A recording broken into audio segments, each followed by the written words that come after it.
Hello friends, welcome back to my channel. आज हम लोग जो है इनकम फ्रॉम हाउस प्रॉपर्टी का सवाल देखेंगे कि किस तरह से किया जाता है। टोटल इनकम हाउस से कितना हो रहा है वो निकालेंगे।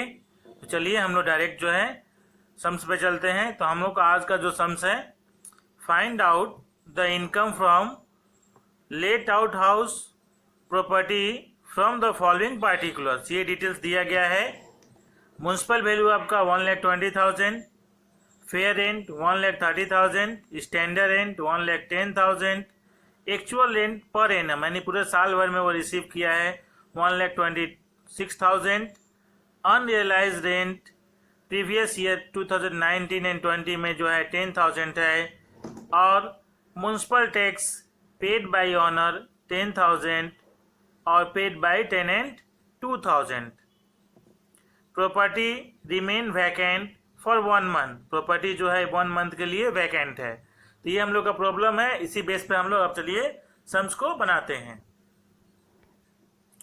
तो चलिए हम लोग को ये सम्स देख लेते हैं। ऊपर में लिखा जाता है computation of income from house property, assessment year 2020 और 21 और प्रीवियस ईयर आपका 2019 और 20। एसएससी, अगर एसएससी का नाम दिया है तो नाम दे देंगे। एबीसी जो भी मिस्टर दिया होगा वह यहाँ पुट कर देंगे, नहीं दिया है छोड़ दिए हैं। स्टेटस जो है ये लेट आउट है या रेजिडेंस है, तो ये हम लोग का प्रॉपर्टी जो है लेट आउट है, यहाँ लेट आउट पुट कर देंगे। और उसके बाद से पार्टिकुलर्स 2 अमाउंट कॉलम कर लेंगे। तो हम लोग सबसे पहले जो निकालेंगे आपका ग्रॉस एनुअल वैल्यू, उसके बाद आगे का स्टेप करेंगे। तो ग्रॉस एनुअल वैल्यू निकालने के लिए आपको बता दिया गया है पहले कि 3 स्टेप है, तो उसको फॉलो करेंगे। तो पहला स्टेप है स्टेप 1। इसमें हम लोग क्या करेंगे कि म्युनिसिपल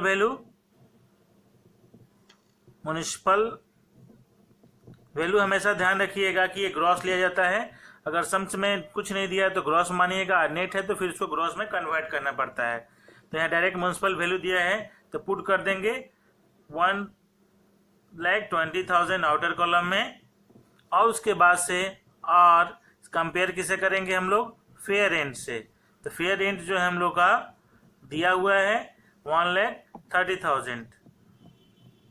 अब हम लोग क्या करना है, इन दोनों में विच एवर इज हायर, कौन इन दोनों में हायर है, उन दोनों को हम लोग को लेना है। तो इन लोगों दोनों में हायर है हम लोग का फेयर रेंट, तो फेयर रेंट ले लेंगे 1,30,000। तो ये जो आया 1,30,000, इसको हम लोग बोलते हैं, एक नाम दे दिए हैं नोशनल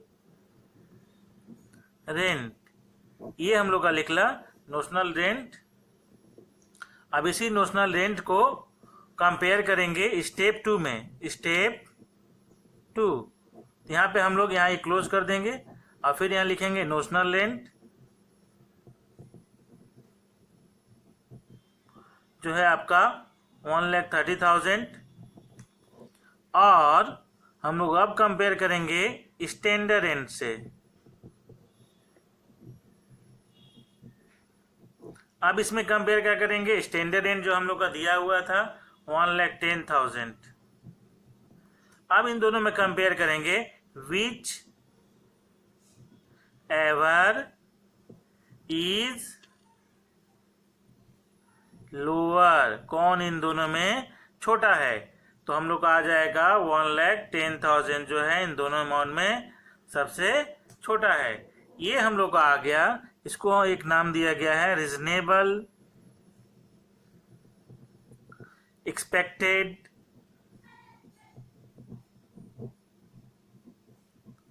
रेंट। तो ये हम लोग का रीजनेबल एक्सपेक्टेड रेंट आ गया।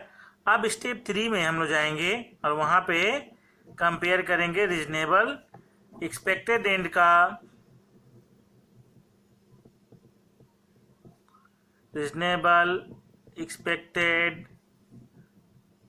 रेंट का हम लोग जो कंपेयर करेंगे एक्चुअल रेंट से। तो यहाँ पे एक्चुअल रेंट और actual rent means actually receive less unrealised rent. अगर कोई अनरियलाइज रेंट है तो उसको करने पे, तो यहाँ पे देखिए आप लोगों को यहाँ पे जो है एक्चुअल रेंट पर एनम दिया है, यानी पूरे साल भर का जो है 1,26,000 रुपये दिया गया है। और अनरियलाइज भी है। तो इसके लिए एक वर्किंग नोट करेंगे हम लोग। वर्किंग नोट एक देख लेते हैं, उसके बाद हम लोग एक्चुअल निकाल लेंगे कितना आएगा, वह यहाँ वैल्यू हम लोग पुट करेंगे। तो स्टूडेंट हम लोग वर्किंग नोट में यहाँ पे कैलकुलेशन फॉर एक्चुअल रेंट कर लेते हैं। तो ऑलरेडी वहाँ एक्चुअल रेंट के नाम से ही दिया गया है, लेकिन एक्चुअल रेंट जो लिखा है वो पर एनम यानी पूरे साल भर का जो दिया गया है 1,26,000 रुपीज़। अब इससे लेस करेंगे हम लोग अनरियलाइज रेंट।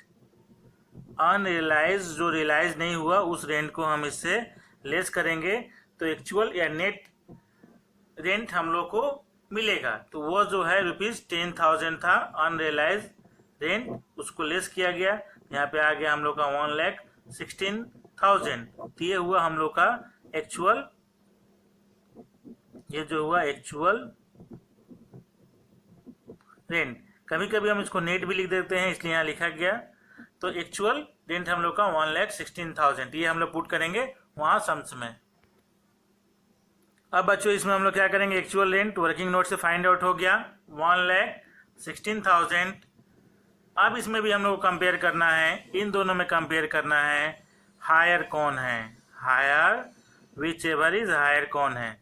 तो हायर इन दोनों में कौन सा है, 1,16,000। तो यहाँ पर लेंगे 1,16,000।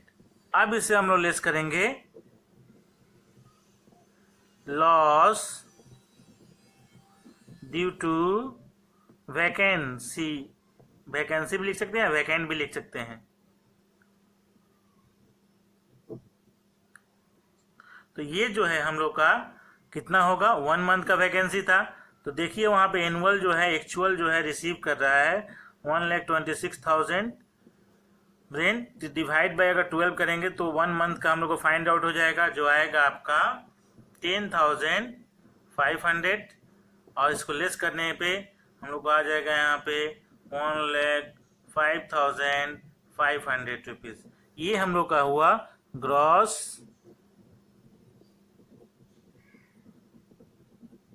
Annual value. ये हम लोग का ग्रॉस एनुअल वैल्यू निकाल लिए। अब इसके बाद से इतना तक आप लोग पहले भी सीखे थे।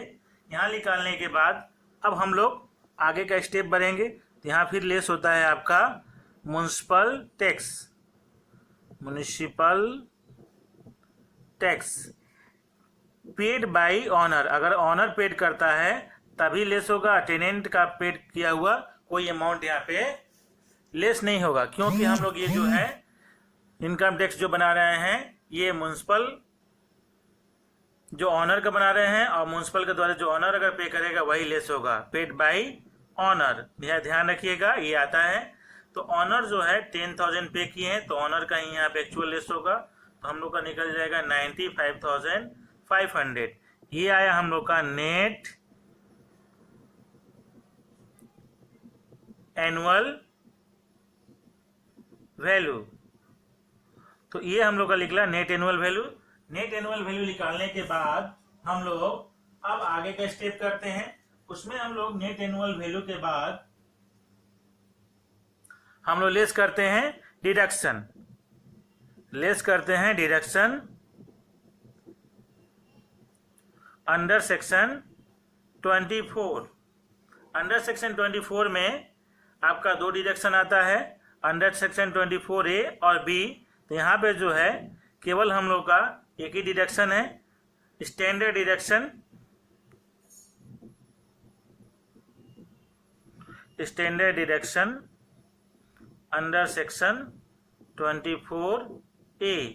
बी यहाँ नहीं है क्योंकि लोन के लिए रहता है, और लोन यहाँ पे है भी नहीं, तो इसलिए हम लोग को कुछ करने की जरूरत नहीं है। तो 24A में क्या होता है कि नेट एनुअल वैल्यू का 30% हम लोग अमाउंट जो है लेस करते हैं, यानी 95,500 का 30% जो है हम लोग लेस करते हैं। तो इसका निकालने पर हम लोग आ जाएगा यहाँ पे 28,650। ये इससे लेस करेंगे हम लोग, तो लेस करने पर आ जाएगा 66,850। तो ये हम लोग का आ गया आपका income from house property. Income from house property. तो ये टोटल इनकम जो है हाउस प्रॉपर्टी से अगर लेट आउट में देते हैं तो हम लोगों का आ जाता है 66,850। तो आपको फिर से एक बार यहाँ थोड़ा सा देख लीजिए, ग्रॉस एनुअल वैल्यू के बाद ग्रॉस एनुअल वैल्यू 1,05,500, फिर लेस किए municipal tax paid by owner, अगर ऑनर पेड करता है वही अमाउंट लेस होगा, टेनेंट के द्वारा अगर पेड किया हो रहता तो लेस नहीं होगा, तो लेस करने पे आ गया आपका 95,500। ये हम लोग का हुआ, ये जो हुआ आपका नेट एनुअल वैल्यू जो 95,500 है। अब उसके बाद हम लोग लेस करते हैं डिडक्शन अंडर सेक्शन 24 में। दो डिडक्शन होता है, एक डिडक्शन होता है आपका standard deduction under section 24A और एक डिडक्शन होता है अंडर सेक्शन 24B। तो यहाँ पे ए में जो है आपका नेट एनुअल वैल्यू का 30% लेस होता है, यानी 95,500 का 30% लेस होगा 28,650, तो आ जाएगा 66,850। ये हम लोग का इनकम फ्रॉम हाउस प्रॉपर्टी हुआ। अगर यहाँ पे एक डिडक्शन और रहता, अगर कोई अगर लोन लिया है, लोन का अगर इंटरेस्ट है, तब हम लोग सेकेंड डिडक्शन करते अंडर सेक्शन 24B। तो यहाँ नहीं था, इसलिए केवल हम लोग जो डिडक्शन एक है वही करेंगे और ये कंपलसरी ये करना ही है। तो standard deduction 24A 30% of net annual value करने पे 28,650 और हम लोग का इनकम फ्रॉम हाउस प्रॉपर्टी आ गया 66,850। इस तरह से हम लोग इनकम फ्रॉम हाउस प्रॉपर्टी का सवाल को करेंगे और सीखेंगे। ये बहुत इजी सम्स था, इसी तरह का ज़्यादातर सम्स भी एग्जाम में आता है। इसी तरह से आपको बहुत सारा सम्स दिया जाएगा और देखकर इसको वीडियो को अच्छे से देखिएगा और आप लोग प्रैक्टिस करिएगा। इस वीडियो को देखने के लिए आप सभी को धन्यवाद। आप लोग अच्छे से रहिए और अच्छे से पढ़ाई करिए, जिससे आप लोग अच्छे से नंबर उठा पाइएगा। धन्यवाद वीडियो देखने के लिए आप सभी को।